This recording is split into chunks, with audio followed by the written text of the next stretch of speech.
Have you and your best friend ever decided to audition for a show together, only to find out you are cast for the exact same part?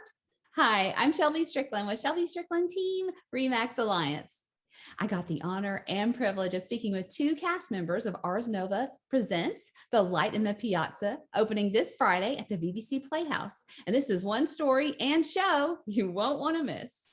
Well, thank y'all so much for doing this. I know you're exhausted and have a lot going on, and I just really appreciate your time. And frankly, just thought, well, this will be fun. I get to hang out with my buds, you know. Yeah. So, probably prepared the least to talk to you guys. I knew we just have fun hanging out on the Zoom. So Perfect. Yeah, I thought it'd be morning happy hour. Yeah, right. Why don't y'all introduce yourselves first, since we know each other, but the world doesn't. Literally anything that you want to talk about is fine. So. My name is Sonia Eames, and I grew up doing theater, started doing theater in college, and then, decided to get married and have children. And my husband was Air Force, so we traveled around for a ton, had a, whole minivan full of kids, and did that whole life. And then back in 2015, 2016, decided my kids were old enough. It was time that I got back into theater. So got back in pretty, just started doing it all here in Huntsville for a while. And then we ended up moving to Florida for just a couple of years. We knew we were coming back, and I thought, oh, I'll take a nice little break and just have a little bit of a break from, the craziness of theater life. And then had that break and was so ready to come back. And then COVID happened, and that extended my break, which was no fun. But now we're back. We've been back in Huntsville for about a year now, and this will be my first time. My son was in Newsies this summer, but this will be my first time back on stage since leaving 3 years ago. So, oh wow, yay! Perfect. Well, I'm Jacinda Swineheart. I thought when I was younger, I wanted to be a teacher, and then I did my first show, and I went to college for musical theater, and I've been a professional actor ever since. And then we moved to Huntsville in 2016. And I got involved in theater community here, and I've been working here and still traveling and doing shows.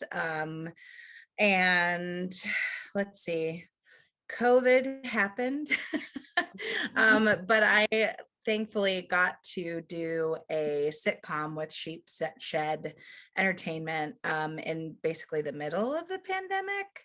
So that was my first back in after the pandemic happened, was shooting 8 episodes of a sitcom in a week, which was madness. But as far as stage, it was insane. But as far as stage goes, I guess this is the first time back on stage. I guess I'm behind the table more now than I am on the stage. So yeah, this is my first time back on stage in a while. So that's exciting. That's awesome. I think it's really interesting that you kind of got away from teaching, and fell in love with musical theater, but you actually teach musical theater as well. So I do. Yeah. I work for fantasy. I do, I'm do everything, but actors have 18,000 jobs. So that's, right in line with, the job. Tell me about the show, because I'm like, light and pizza, what? No, that's not it. So just break it down for somebody that it is Italy, so there is pizza. Well, so I'll just tell you a little bit of the background too, because it's kind of funny, I think, how Jacinda and I came to learn about this show also. So we, Jacinda and I became pretty instant best friends at our first callback for Mary Poppins 5 years ago. It was just a random, we saw each other and we're just oh, we're best friends. Who knew? We now know, just we were both new in town, and newish, and it was, which I'm usually a little more I have to get to know people, but it was nope. I just was oh yeah, you're my people. We're good. So we had this friendship, and we did Rocket City Sweethearts together, and I had moved back, and I was over, for dinner at her house, and I was just scrolling Facebook, and I suddenly was hey, there's not Ars Nova is doing Light of the Piazza. I've never done anything with them. I don't really know the show, but maybe we should audition, and we really didn't even know if there was parts appropriate for us. We were with a friend and he was like, yeah, I think there's parts that would be great for you guys, maybe, and I knew like one song, but it wasn't one that Margaret sang. And so we kind of just like went back and forth on it for a while. And we were like, I don't know, maybe we will. And we were like, and then finally one day we were like, you know what, who cares? Let's just go have fun. We haven't auditioned for anything in years. Let's just rip off the Band-Aid and just like, we could have cared less if we made the show, if we sat on the couch all summer. Right. Like, let's just go have fun and play and go to this audition. And the auditions had actually already happened. And we, emailed them. And we're like, I know you're having callbacks. We couldn't come to the audition. If you still want to see us, we can come in before callbacks. And they're like, yes, please. And so we went in and had fun. And suddenly a week later, we're getting a call asking us not only to, play the lead in this musical, but also to be double cast in it, which neither of us had ever done. Yeah. And it wasn't necessarily like something you're like, oh, I so want to be double cast in my life. But it was also like, wait, I could be double cast with one of my very best friends, right? Like, this could be really fun. And for me, it was also like, and this could be like so much anxiety because she's so good, right? And so but we went into it and we're like, why not? Let's do it. And then we started learning about the show, which is not normally how we recommend you audition for a show, is to learn about it after you're cast. Normally you should prep beforehand. This was unusual, but it's this beautiful show. And it's, once we started really diving into it, I think one of the things that I love most about it is the depth and the variety in which it can be played. So it's a story in the 1950s about a mother and her daughter. And she takes her daughter on a trip to Italy. And she's kind of reliving her honeymoon that happened 26 years previously, or 20, however, maybe she wasn't a honeymoon baby. Maybe it was 28 years. I don't know. But never know. It was the 40s or 30. It was a long time ago. Anyways, so they, she's there, and through the course of the show, you kind of come to start to think like something's not quite right with the daughter. And in the beginning, you're not really sure what's happening and what's going on. And then, it turns out that she, had an accident when she was 12. She was kicked by a horse.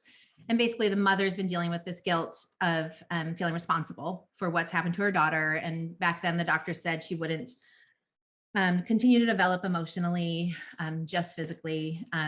And so what's interesting, like the more I started researching it, is the different ways it's been played.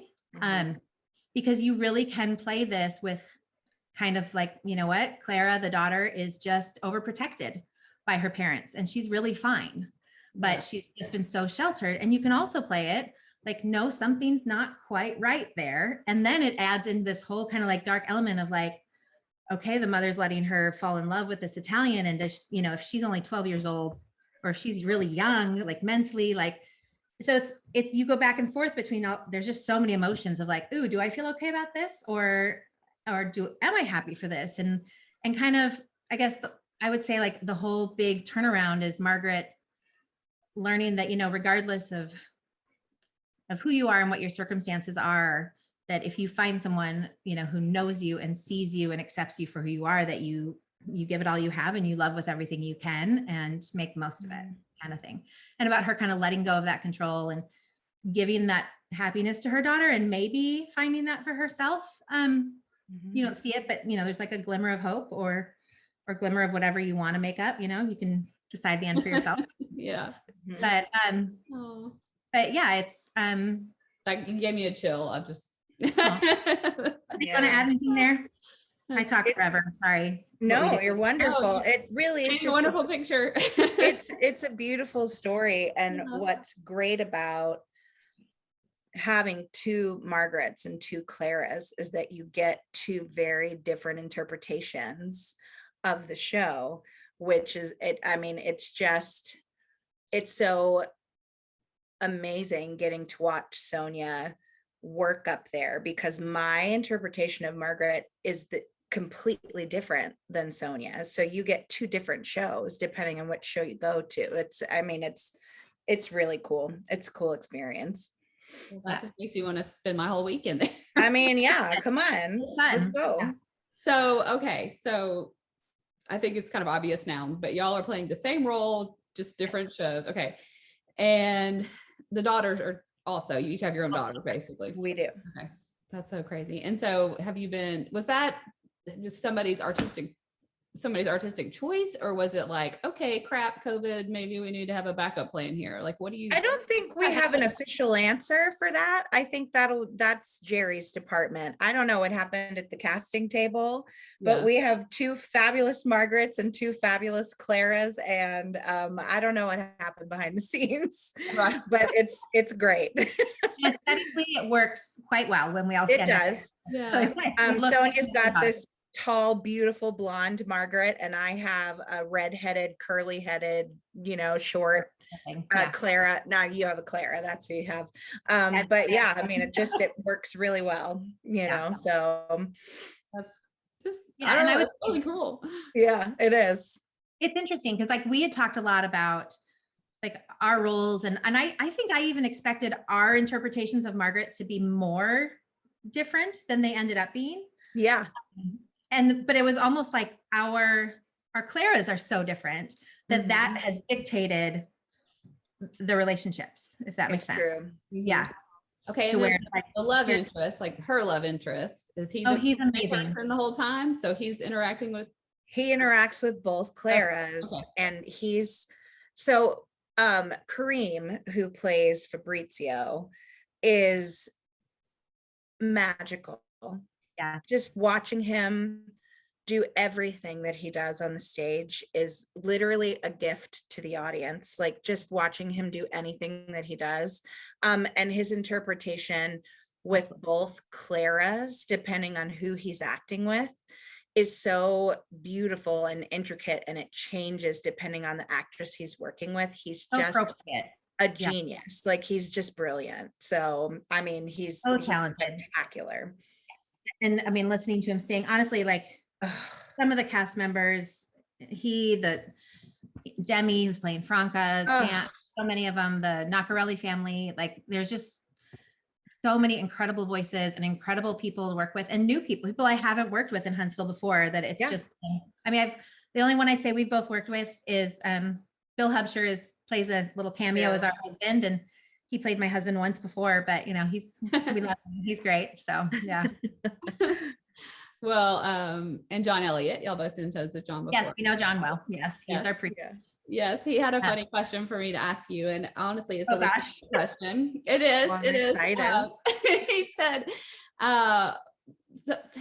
his wife Sally, works with me, and so she had asked him, "Well, what do we wear to the show? It's like an opera, right? Do we have to dress up? Do we?" And I said, "Well, my mother would say people will come in everything." I said, "But I will ask." So, what do people wear? Whatever. Well, Whatever you I want. suggest beachwear. No, yeah. I for sure Like bikinis for everyone. It's Italy, so it's bigger the hat, the better. Yes, I hat. can't wait for you to look up in the audience and see this. You're going to be like, "Oh, I can't wait, because the more exposed they are, the less exposed I feel. Right. So no, I say dress comfortably. Yeah. It's a musical that's opera based. So it's an opera that's got a musical flair. I wouldn't call it an actual opera because it's not. But I say wear what you're comfortable wearing. I say wear a mask, but that's that's They just will my have them opinion. available. We will. Get it. but They'll have them there for you if you want. be comfortable and come and enjoy a beautiful show. If you are comfortable in jeans, wear jeans. If you're comfortable in a gown, wear a gown. I love a gown. Wear a gown. If you're We're wearing comfortable lots in a of different bikini, wear a bikini, whatever. you have like a drag night or Yeah. Yes, please. Drag queens. I will say, as far as like the opera feel and the musicality of the show, both Jacinda and this is been one of the biggest blessings of sharing this role with her. This is the hardest thing either of us have ever worked on. The amount of times we have turned to each other and said, "Are you sure you don't want to just do it?" Like I'm out. Like It's both so of us. hard. It's a beast. Like the music, the script. Shelby, you've done so much musical theater. You know how it is. Like when you play a lead in a musical theater piece, it's usually like 5 lines, sing a song, 4 lines, sing a song, 8 lines, sing a song. The amount of information that this woman has to speak and the difficulty of the music and just keeping it all, you're never off stage. There's Ever. a million costume changes. And it's like, we've just read, like, if you're out of it for a second, it's gone. And it's so difficult. And but it's also incredibly rewarding, but it has been so beneficial just to have that support there of someone who gets just how hard this role is. It is. It's a, from the moment the show starts, Margaret literally takes a journey from the beginning of the show and ends the show, and we don't stop. There's only one scene that we're not in. Wow. And at the emotional, like running pee or the emotional journey that she goes on through the show it's a marathon. We're running a marathon during the show. It's and it is incredibly rewarding, but the music also makes me want to rip my brains out of my head because it's so hard, but it's beautiful. It's the most beautiful music you'll ever hear, and listening to it, you're like, wow, that's gorgeous. And then you look at the music and you go, what were you thinking writing this music like this? Like, this is insane. He But just wants to show off. Like, Adam Gattel is a genius, but come on. Like, come on, Adam. Can you just give us one starting note? That would be nice. You know? Adam, could you just put one of our notes in the accompaniment? Just one. One note. Adam. Well, I know both of y'all were up for that challenge, but I can imagine what that was like. I mean, it's the open in 2 days and we're still studying music. That's how it's going. But the show is so beautiful, and everyone who comes, there's so many beautiful stories within the main story, and there are so many incredible people to see, and everyone who comes to the show is going to have an incredible time. It's a beautiful piece of theater, and everyone should come and see it. It'd be a waste if they didn't. And it's been fun. It's Jere Hunt, it's his first time directing. He's been delightful to work with. And I mean, we've worked with lots of directors, and for a first time, like, you wouldn't know it. Like, the crew has been amazing. Lydia Palm's assistant directing, Cassie Robinson, Jerry, like, seeing his vision that he's loved this show for years. That has also been really special, just to watch him bring this to life. But I got pneumonia last week. Well, I was thinking about that when you said, you kind of were you thinking, okay, Jacinda, you're going to have to do this. Like, I have no voice, or how did that go down? Strangely, like, I didn't think it then. Like, when something like that happened, I'm like, no, I'm getting steroids. Like, we're coming back. It was when I'm like, this music's too hard. I was like, are you sure? And she was like, no, I'm giving it to you, if anything, But, yeah. All through this journey, I think each of us at least once has been like, maybe I'll get sick and you'll have to do it. in our weak moments, Yeah. But no, I had gotten just a summer cold and found out how exciting it is in the time of COVID to go into the ER, not being able to breathe, and watching them all. Of course, everyone there thinks you have COVID and are dying. But that was fun. That was like, I got really good service. And then they were like, no, you don't have COVID. You just have pneumonia, which how I managed to do that. And in Alabama, when, COVID's everywhere, who knows, but I'm special. Well, I'm really looking forward to coming to see you guys. Which leads me to, are there matinees, or is it just? There's 2. Okay. So Saturday and Sunday. So Friday night, Saturday day, Saturday night, Sunday matinee. Mm-hmm. That's it. Just 4. Right. Okay. Got it. 4. We'll break a leg. Thanks again. Thank you. All right. Bye. Thank you so much for watching. If we can answer any questions or get you any further information, please just let us know. We are always happy to help. Bye.